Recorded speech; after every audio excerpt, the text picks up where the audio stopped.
Hey guys, welcome back to B&B Farms, where our goal is to try and live with our land and not just on it. We've got something a little different today. You can probably see here beside me. We've got a new flail mower that we're going to put together, get out of this crate, and see how it works for us. We're hoping to replace our bush hog and our finish mower with it. So let's come on in a little closer. We'll take a look at this thing, and then we'll try and get it out of the crate. This is a Betstco. It's an EFG 175. That's a 68-inch cut. Overall impressions, it looks pretty good. It came in this partially bolted, partially welded shipping frame. It was completely covered in plastic. I took the plastic off and cut one of these bands here so I could get the owner's manual and the box of spare parts out. Other than that, we haven't touched it. This is just the way I unloaded it off the truck.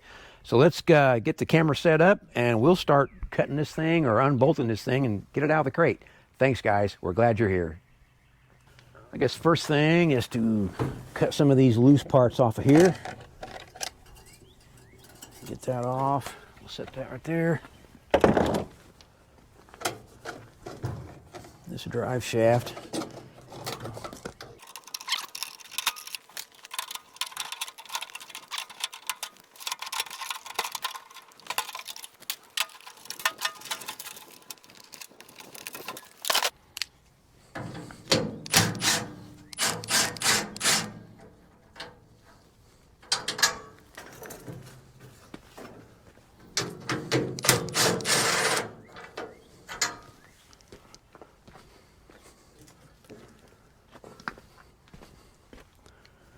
Like I said, it's kind of unusual. It's partially bolted, partially welded. I'm not really sure what the end goal here was when they put that in that crate. Well, that's all the bolts. From here on out, we get violent.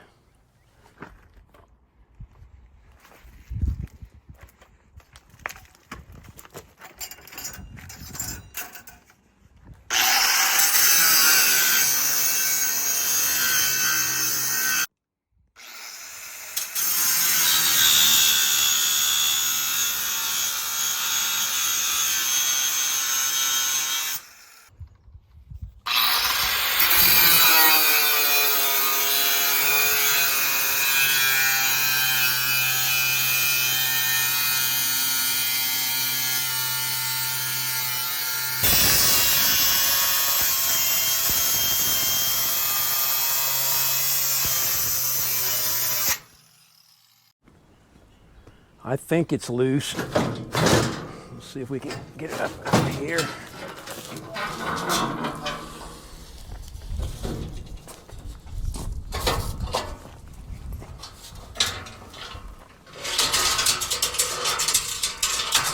All right, there it is. We've got it out of its shipping crate after quite a process, but it's loose. So we'll go on with assembly and we'll fill it with oil and hook it to the tractor. Well, it's that time in the video where we give a shout out to another YouTube channel, another YouTuber that we like to watch here at B&B Farms, and that's John over at Butternut Hill Farm. Go over and check his channel out. He's got a wood miser sawmill, very nice sawmill. He's got old tractors, old pickup trucks. He makes maple syrup, and he's actually cutting timbers and lumber on that sawmill right now to build a new sugar house, and yours truly may get in on that, so stay tuned for that. But yeah, head on over to Butternut Hill Farm. Tell him that B&B Farm sent you over there. You won't regret it. I'll try and stay out of my shadow so you guys can see this. Here's the parts it came with. This builds the A-frame tower for the 3-point hitch, to hook to. Here's a kickstand. It came with 6 spare hammers and the instruction manual. So the instruction manual, we're going to get it out, go through it, and just follow it step by step. Shouldn't be too hard, but then again, who knows? This can be assembled in one of 2 places. You can see the hitch. You can bolt it up here where we have it, or you can bolt it up right there, depending on how much offset you want to have, or how much of this mower you want to stick out to the side of the tractor. I think we're going to configure ours to where it has the maximum amount of offset. We mow a lot of pond dams, and that might be pretty beneficial if we could get up a little closer and not have to hang the tractor halfway in the water. So we'll see.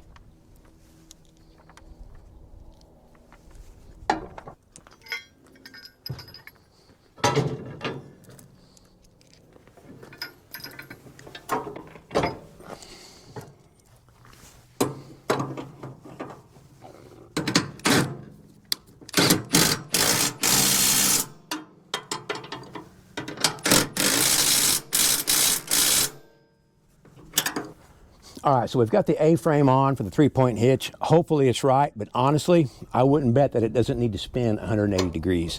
The instructions are not the clearest in the world, but we'll see.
I'm kind of wanting to get it kind of level in what would be its mowing position. It's going to take every bit of that top link that we have to get that in the spot it needs to be. Would probably fit better if I turn that A-frame tower around.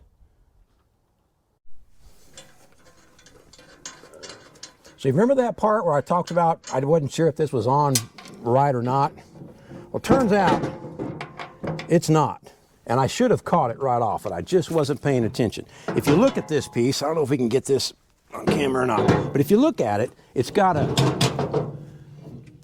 it's kind of straight on one side and curved on the other. And you want this straight side right here to be facing forward, like that.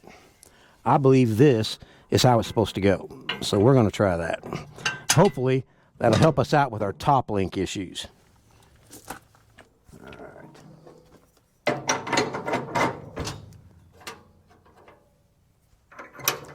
We'll leave that jam nut loose for right now until we figure out where this is going to be. All right, we'll raise it up and kind of get it to where I think it's level so I can check the oil or the grease in that gearbox and give it the thing, grease it all over, and we'll go from there.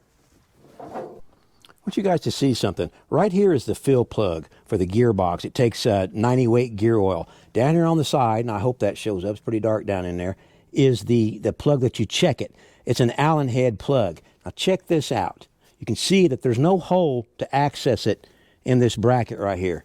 So when you put your Allen wrench down there to get on that, yeah, you can't get on it. I'm either going to have to shorten this Allen wrench and make a custom tool to get that plug out, or what I'm most likely to do is hope that that's a thread on that plug that I can find somewhere, and I will put a square-headed plug in it, and then all I need is a crescent wrench or a wrench. But in the meantime, yeah, that's not a good idea right there. You can do this without making a mess.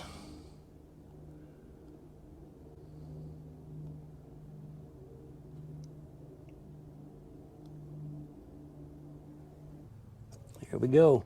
It's running out the side. Put this dubious plug back in. I could cut this wrench off, like I said, but I really don't want to do that because then it's strictly single purpose after that.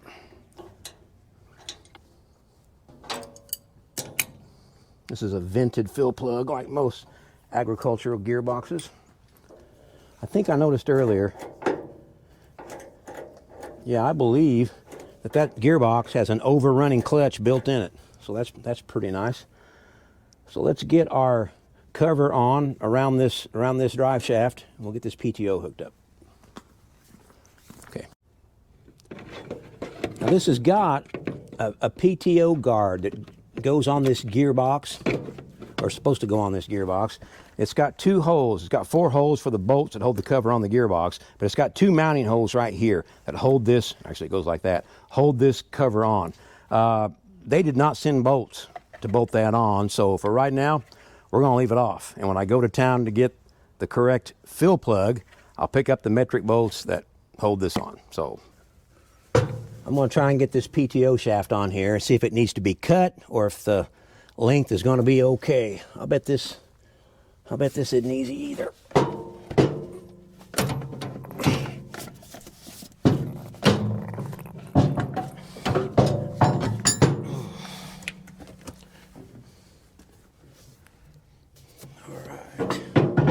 On the mower first. That went on pretty good. It does have a shear pin design on it. I do have a slip clutch for that, so we might convert that over sometime in the future. I think we're going to be all right as far as length.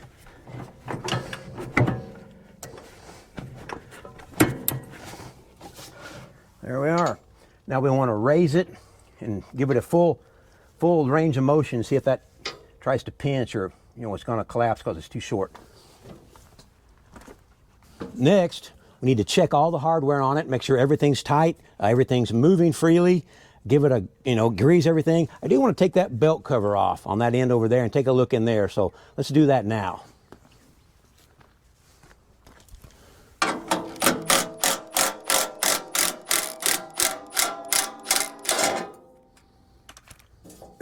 It's a metal belt cover. I do like that. So what we've got is, of course, here's our shaft coming from the tractor, the PTO shaft. This shaft, this smaller shaft down here is what turns the rotor with the hammers on it. We'll look at that in a minute. It's got 4 belts on it. B965LI. So I'm guessing that that's probably 96.5 inches. A B belt is 5/8. So it's probably 5/8 by 96.5. May be a little tough to find the half, but we'll see when it comes time for belt replacement. Let's find out how much deflection they want on these belts. They feel pretty good, but we'll check the manual and see, you know, how tight they need to be. Let's see. Deflection of belt should be between 1/4 and 1/2 inch. We're going to let it go. I think that's good enough. I'm going to grease this fitting down here. It's got grease coming out of it, but just to be on the safe side, we'll give it another 3 strokes or 4. There we go. Put the cover back on, maybe. All we got in there. All right.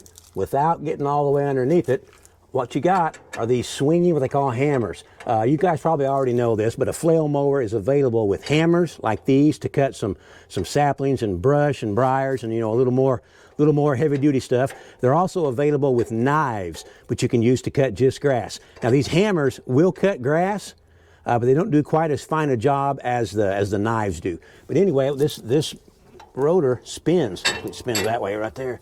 Spins, and those hammers spin through there and cut the material off, just like that. Pretty high speed. I'll tell you something else we need to do is adjust the height on this, because I don't want my flail mower down in the dirt. A lot of YouTube videos I see, they're mowing really low, and that's one of the reasons I went with a Betstco brand, is it was advertising 0 to 6 inch height adjustments, and most of them were like 0 to 2, or, you know, a really narrow range. So let me check some of these bolts on these hammers. I think we're ready to spin this up and see what happens. Make sure our roller rolls. Yep. All right, it looks good.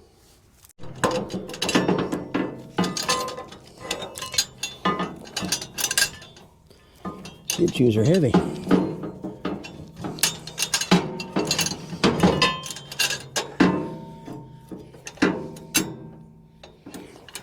All right, so we'll put them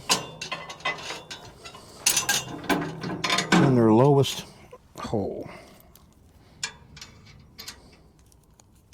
We've got the flail mower on the tractor, and I think for our first cut, I'm going to take it out in the yard and just try it in some grass. I mean, those hammer blades, they're never going to be as sharp as they are right now, right? So we'll make our very first cut in just some grass. Nothing woody, nothing brushy. We do have it set about 2 inches. We've got it set pretty high. We're going to have to play with that height because, you know, like I said, this is our first flail mower. We don't know what we're doing. So let's fire this thing up and let's see how it cuts.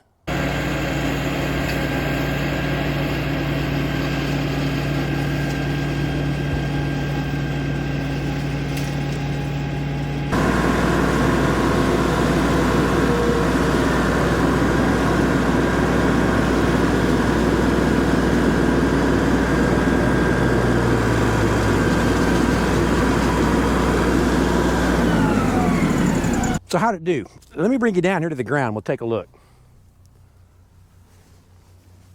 I don't know how well you're going to be able to see that, but it actually did a pretty good job on the lawn. And that's set pretty high. Everything I've read says a flail mower likes to cut low. And if you watch a lot of YouTube videos with folks running their flail mowers, there's like a lot of dirt involved. Like when they get done, it's plumbed down into the dirt. I didn't want to do that. Like I said earlier, it's one reason I wanted to go with the Betstco brand, is because it had such a wide range of height adjustments. So let's take it into some brush, something a little rougher. Let's see what it does in there. Hang in with me.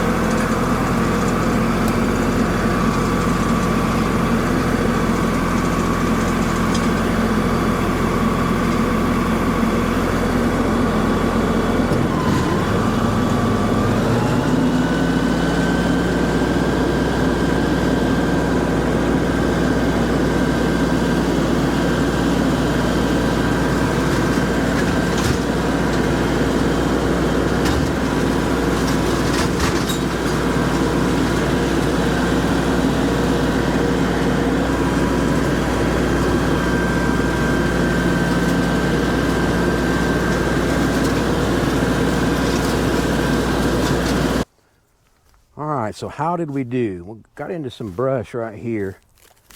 It did a pretty good job laying it down, cutting it up. It didn't mulch it up, but again, we are mowing really high for a flail mower. We're not going to be mowing our yard with it. We're going to be mowing in the woods, and we don't want it, to look like it's manicured. It just needs to be knocked down enough we can walk around our ponds and our lakes, and without wading in the brush up to our kneecaps. And I'd say it did a pretty good job on that. I could try to come out in here and get some of this brush. I could try. Guys, I'll be honest. I was raised where just because an implement will run over something doesn't mean you should give it a steady diet of that. This Betstco flail mower is a medium duty mower. They say it will mow up to 2-inch material. And yeah, it probably will. But I don't know how long it will mow that 2-inch material. 2 inches is something I would cut with a chainsaw. So I'm going to be mowing stuff, inch, maybe 1.25 inches at the most. Otherwise, I'm going to go in there and cut it down before I put the flail mower on it. So for our purposes, which is, not grass, not the yard, mowing in already established trails around our property, I think it's going to work out fine. Now, if we were clearing brush like we did early on, we'd probably want a bush hog or a big heavy-duty rotary cutter. The advantages of that I've seen already is the fact that when that bush hog is on behind your tractor, you can back up over something. With this flail mower, that's not so easy because they'll tell you that you don't want to mow in reverse. You pick the flail mower up, back up, lower the mower, and pull forward. Whereas that bush hog, you can just back up over it and just, chop it into oblivion. It doesn't matter. So that's an advantage that probably will go to the bush hog. But we have already done all of the heavy duty brush clearing that we need to do on our property. And from here on out, it's going to be just maintenance of stuff that's already been cut. And I think the flail mower will let us do a little bit of that rough cut that we need to do and keep our trails mowed down, which are mostly just grass. So the flail mower with the hammers, I think is going to be a good fit for us. But we'll let you know. Again, this is our very first attempt at it, our very first flail mower. So we really don't know anything yet. But from what I've seen so far, I like it. So let's recap this and touch on the good and the bad stuff, and then we'll wrap this video up. All right, so we've got this thing put together on the tractor and we've mowed some with it. What are my thoughts on it thus far? Well, let's touch on maybe the cons out of this pro and con argument here. Con number one, how it comes packaged. I mean, that can also be a pro. That thing there was no way anything was going to get to it in that steel, container or that angle iron crate they had it mounted in. But man, getting it out of there, you better have some metal cutting tools or you're not going to get it out. So I'm not really sure if that's a pro or a con, but from right now, I'm calling that a con. What else? The gearbox. Oh yeah, that silly arrangement with the check plug to where you can't get a wrench on it to get it out. And yeah, it's simple. I'm going to go ahead and fix it. I'm going to replace that plug with something that I can get a wrench in. But you shouldn't have to do that. Come on. the cover, the PTO guard, remember that we put up here and that it wouldn't fit because we didn't have the hardware? And again, it's a small thing. It just needs a couple of metric bolts that I can pick up at the same time that I buy that plug for the gearbox. So none of those are huge deals. Everything else seemed to work, pretty good on it. It's going to take me some time to get the height adjusted, and I'm going to give that a pro, because there is a lot of height adjustment on this. You guys saw us mow with it. We weren't down in the dirt. We weren't rototilling with our flail mower, but it can do that if we want it to. We can drop it down to where the hammers are hitting the dirt, but we've got enough adjustment there and enough range to where we don't have to, and I really like that. The fact that it's offset a little, it's not a huge amount. It's not a hydraulic side shift type of flail mower like you see other guys using. But for our purposes, it's going to work great. So I really like that. I like the fact that it cuts evenly. And by that I mean it does a good job in grass. It does a good job in brush from what we've seen. When I get the height fine-tuned, I may go a little lower. I'm not really sure yet, but we'll see. But I think when we get that height fine-tuned, it's going to cut even better. But I'm pleased with it. And I'll know more. You guys will get to see it as we go through this year. We're going to have probably some more videos where we're using it, getting familiar with it. But right now, I would recommend the Betstco EFG 175. We are not sponsored by this company. We bought this with our own money. They don't even know that we exist. We just did some research. I've been looking at flail mowers for, oh my gosh, probably 3 years now, and finally pulled the trigger on it. So I'm pleased with it. It was a bit of an aggravation getting it on the tractor, but we got it. Some mistakes were mine. It's not the fault of Betstco from putting that A-frame tower on wrong, but that's just the way it goes. So I think we're going to wrap this video up, guys. I'm going to get to the house, going to get me some Red Diamond Sweet Iced Tea. Yeah, thanks for sticking with us, all day. I don't know how long this video is going to be, but it was all day for us, and I appreciate you watching it. Please remember to like, share, and subscribe. You know the drill. We go over this every time. Every YouTube channel asks you to do that because it's important. It really does make a difference. Check out John's channel over at Butternut Hill Farms. Be nice to one another. Get outside and enjoy what's around you. And we'll see you on the next video.